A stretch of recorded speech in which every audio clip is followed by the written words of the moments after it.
The Isley Brothers put Twist and Shout on the charts, but the Beatles made the song a staple. Their instruments were hotter, melodies more infectious, and as impressive as Ronald Isley's vocals were, they are somewhat buried in the mix. John Lennon's voice was too frantic to bury.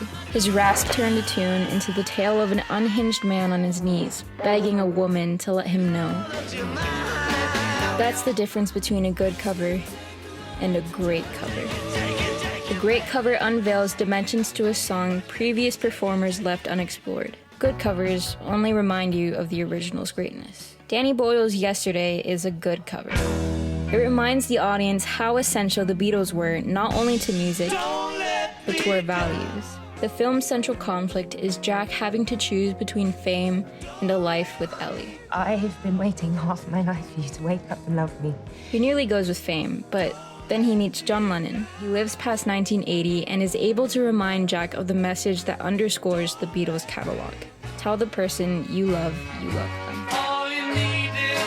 He says, and speak the truth whenever you can. It's a beautiful thesis, and we can't fault the movie for reminding us about it, but that's all the movie does. Like an average cover, the film says nothing about the Beatles that the Beatles didn't already say about themselves. And the frustrating thing is that there were two opportunities to be more than average. Casting a man of South Asian descent to sing Beatles songs could have been bold, but the film acts as if the blackout that erased the Beatles also dissolved prejudices. If the backlash to Halle Bailey's casting as Ariel shows anything, it's that ethnicity can still be an obstacle to success. Yesterday's colorblind politics kept it from exploring complicated topics such as the tinge of cultural appropriation in Beatles songs like Within You, Without You. Instead of asking, what if Hey Jude was Hey Dude? The film could have been asking, what effect did the Beatles being white have on the reception of their Eastern-influenced songs? Were they the perfect ambassadors? Did they paint an improper image of the culture?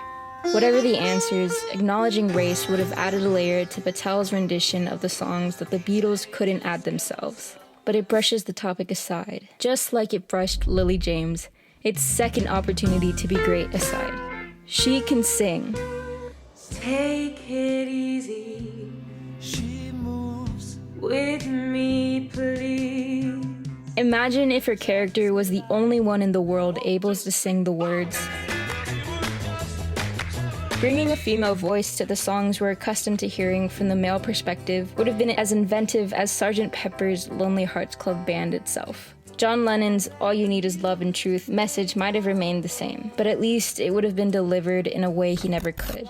Including race and or gender in a movie about the Beatles would have been the equivalent of letting John Lennon bleed all over a dance song. But Yesterday opted for safe over challenging. Hey, dude. Which is a disservice to the Beatles.